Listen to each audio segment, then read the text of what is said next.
Kariba bream fetches up to $78 a kg. And not to mention when we do value addition, it goes between $200 and $300 a kg of fillets. We are not mentioning the head and even the bones that come with the fish. Thank you, viewers, for tuning into Zimbabwe Television. I am Wadzanai Manyore. In this particular episode, we have taken a different dimension of fish farming, where I am joined by Ms. Wadzanai Manyore, our female farmer located here in Harare in our Kariba. And I've also taken the liberty of inviting Mr. Charles Chapana, the general manager here at Greencon, right here in Harare. Ms. Chikutu, thank you for joining us today. Thank you very much, Wadzanai. Mr. Chapkanya, it's a pleasure having you with us today. You're welcome, Wadzanai. Yes. As we get into our discussion, Mr. Good, I would like us to talk about this setup as an investment. What does it take for a female farmer in agriculture to invest into something like this? Wadzanai, this is a very good project. It is something I wished for, to be a farmer, a fish farming person. Yes. So when I got to know about this, I didn't have enough land for a pond. So Okay. I was introduced to this type of farming, and I fell in love with it. This is a good project. You realize a good profit, and with food, people eat every day, and so you'll be making your profit every day. Every day you'll be getting money. You can never go wrong with food. No. Now, talking about markets, I understand that this project translates directly to money. You alluded to the fact of profits. The name of our program is agribusiness. We are talking of business principles, business fundamentals in agriculture. Let's talk about your markets. How has been the market responding to this kind of fish? Because this is the bream, the Kariba bream, being produced in Harare. How is your market? To tell you the truth, I think it's because of the grace of God. Yes. The market, I cannot even sustain the market. Okay. Yes, with the harvest we've done so far, we could not meet the demand. Okay. Yes. So the market has been kind to you. Yes. Let us talk about this project. When did you start it? How long have you been into it? This batch now, is it your first batch? How long has it been? We started last year in February. Okay. So we are going to be getting into our third harvest from this tank, and that will be the fourth harvest. We've harvested so far 2 times. Okay. So I'm going to divert our attention a bit in this segment. I would like to engage you, Mr. Chapkanya. Let us talk about your trainings or the kind of expertise you offer. What does it entail if you are going to help your farmer to sustain this kind of a project? Thank you, Wadzanai. The moment we got a farmer and we installed this system, it's actually a system. We can call it an aqua production system. The Okay. moment we install it, the system, we will hold the farmer's hand throughout the first harvest. Okay. Starting from pressing the fingerlings into the system until harvesting. Then thereafter, we can let the farmer do it alone. Okay. Yeah. Now, Mr. Tutu, I want us to talk about those periods when Mr. Chapkanya is not around. You are managing your project. You are looking to make money. This is an investment. In terms of mortality, I understand that in chicken production, broiler chickens management, there are issues whereby the chicks die or whatever. Your fingerlings, what are your sentiments on that? There are also challenges in this project. Okay. Because of the greenhouse, you need to, when the temperatures are high, you need to open the curtains. If you don't, it will affect the fingerlings. Okay. And they'll die. Okay. Now you talked about the challenges. Obviously, as a woman who is in agriculture, we understand that agriculture is a male-dominated industry. Yes. But you are looking to make a living. You are looking to take care of your family. You are looking to up your standards of living. Some of those challenges, and how do you work towards curbing them or controlling them? With the help of Mr. Chapanya and team, they are Okay. always coming to check on us if we face any challenge, we phone them and they tell us what to do. Okay. Let us talk about your employment mechanisms in terms of your day-to-day runnings. I understand that you are not here all the time, all the hours of the day. You might not be around. You might be doing other things. What do you look at as a female farmer when looking to employ someone who will take care of such a project? This project needs someone who is very smart. Okay. That person should not be a smoker, because once the person is a smoker, it will affect the production and the fish. They Okay. can die. Okay. Yes, so I'll be looking for someone who is very active and very alert all the time, because you feed the fish according to time. Okay. Yes, so I'll be looking for someone who is very alert, a very smart person, a non-smoker, a non-drinker. Okay, you want someone who's sober 24/7. 24/7. I'm gonna come to you, Mr. Chapkanya, with this one. Yes. I understand that some fish farmers do it the traditional way, egg ponds and stuff. Why fish farming in a greenhouse? Before we understand that greenhouses were meant for horticulture or cropping, but now I'm seeing fish in a greenhouse. Okay. Why? The reason is the type of fish we are having in this system. Yes. You can call it in Zimbabwe a Kariba bream. Okay. Purely because of the temperatures which are associated with Kariba. But all of us in Zimbabwe cannot live in Kariba. Some are in Mutare, some are in Gwel, which is cold. So that is the reason why in a greenhouse. All what we are looking at is the temperature which we will get transmitted by the greenhouse. And going back to what we earlier spoke about in terms of the egg pond, there are advantages of, by the way we sell dam liners or pond liners. Okay. But there are advantages of using this system as compared to the pond liner, in the sense that we can see there we are doing aeration and we can circulate the water in terms of oxygen. This system is a standalone. Okay. Everything is just happen automatically. All what you need to do is feed your fish. Okay. Yeah. Now, as we conclude our segment, Ms. Chitutu, your final words to other female farmers who are watching this program in terms of investment, in terms of working hard to get to where you are today, what would you like to say to our audience? I would like to encourage many women to invest into this project. It is a paying project and it is easy. You don't have to worry for a big land. You can just do this greenhouse fish farming and it's profitable. Yes. Thank you so much, Ms. Chitutu, for joining us on this segment. Viewers, we are going to go on a short commercial break. We are discussing the Kariba bream being produced in Harare. Stay tuned.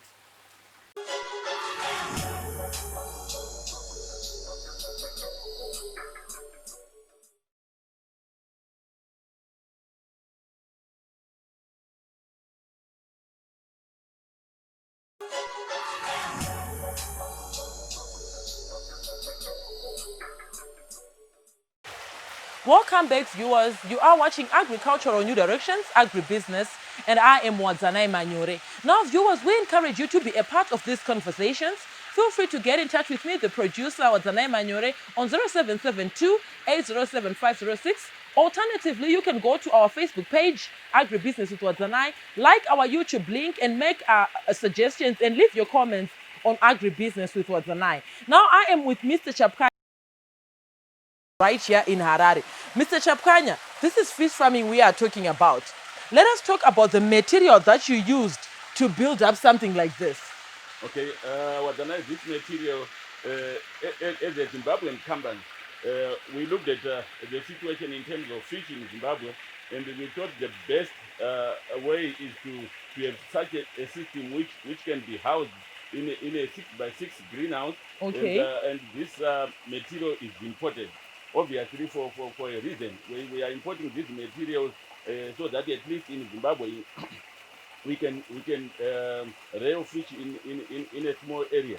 So we call it fish in a tank, but it's Okay. actually an aqua production unit. But in Zimbabwe, we want to call it fish in a tank.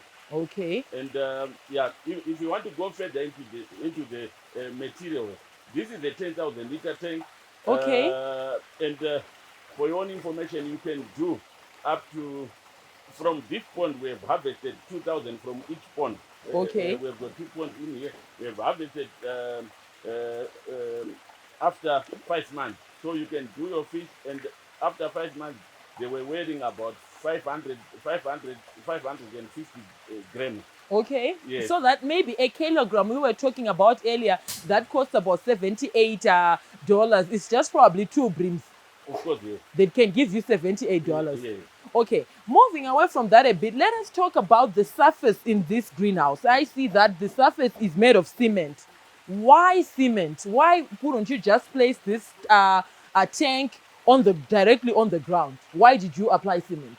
They, because this thing, the tank is holding 10,000 liters, there Okay. will be a tendency of either shifting to one side, not standing firm. So Oh, that's why, okay. that is the reason why we need it on a hard level surface, and so that the tank, at the end of the day, the water level should be the same within the tank, not a situation whereby you end up half the tank is full when the other part is full. So that is the reason why we put it.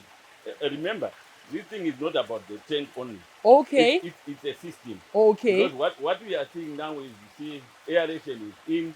We are aerating the tank, and at the same time we are circulating the water from the tank, because the residue, what fish produces as residue, is pumped from the tank into the filtering system, Okay. which is that big thing you see. Okay, talking about the filtering system, Mr. Chapkanya, I would like you to enlighten our audience at home. I see there is water coming in, appears as if the water is circulating. What is happening? Indeed, it is circulating. But Okay, and what is this tank for? The okay, one that is behind you. okay, this is the circulating tank where the Okay. water is coming in and out. But it's not just a question of water coming in In, and water getting out. The, the system allows the water to come in. They are filtered in the system. okay. This we call them biofilters. Part Okay. of biofilters. These biofilters tend to break the ammonium which is produced by the fish waste into acceptable levels, such that when the water now goes back into the tank, it won't kill the fish. Okay, it is sort of like purified. It's sort Yes, of like clean. yes. And at the Okay. same time, Wadzanai, remember that the fish waste has got a lot of nutrients in it. This Oh, is the okay. part we are seeing. Okay. Every morning you need to flush the system, meaning Okay. flushing the waste. You need to use 80 to 100 liters of water every morning, and you flush the water out. But to the farmer, to Mrs. People, you just don't throw away the water, The because worst. it has got a lot of nutrients. All Okay. what you need to do is put it in a trophy outside. Then you can take it from the trophy. Either you irrigate your horticulture product, or even loan. Okay. Now let us talk about the energy that sustains this system. Understand that the circulation of water and the purification of water takes a mode of energy. Which But mode of energy is being used by Miss Chikut?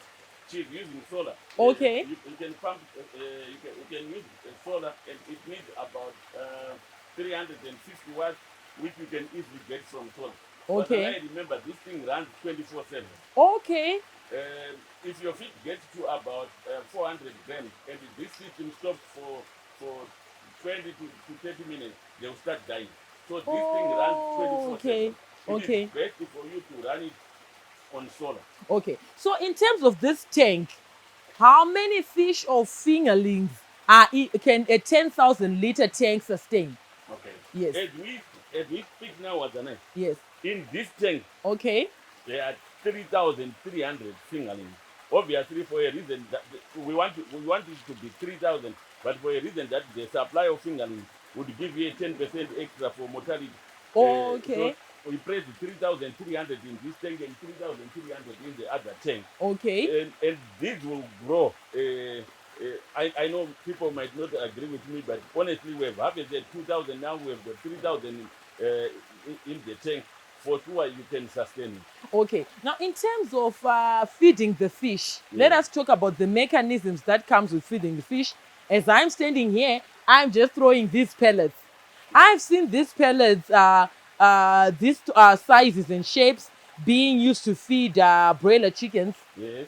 So let us talk about the fish feed, how you feed the fish, the times of feeding the fish. Okay. But then it is important. That is the most important element here. We talk of feed. You don't feed this with any other feed other than from a recognized supplier. Okay. Like this feed, we are getting them from aqua feed. You feed your fish every 2 hours. Every 2 hours. Every 2 hours, you come and feed your fish. You can see the pellets are floating. Yes. So if they float, the fish should the fish should eat as they float, and while we are there. Okay. Thank you, viewers. We are have just come to the end of our second segment where we are talking about feeding the fish. The fish should feed while you are present, and it is done on 2-hourly intervals. Stay tuned and come back after the commercial break.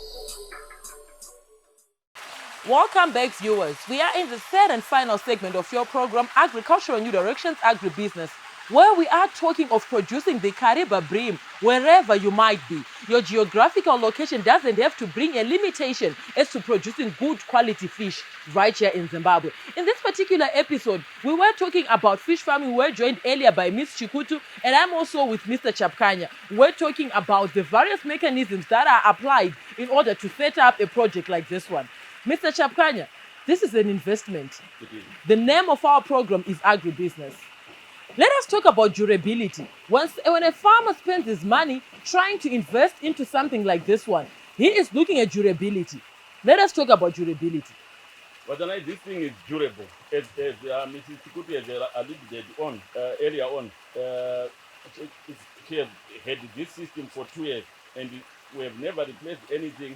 So I can tell you now, the filters, everything which are in here, has got a lifespan of more than 5 years.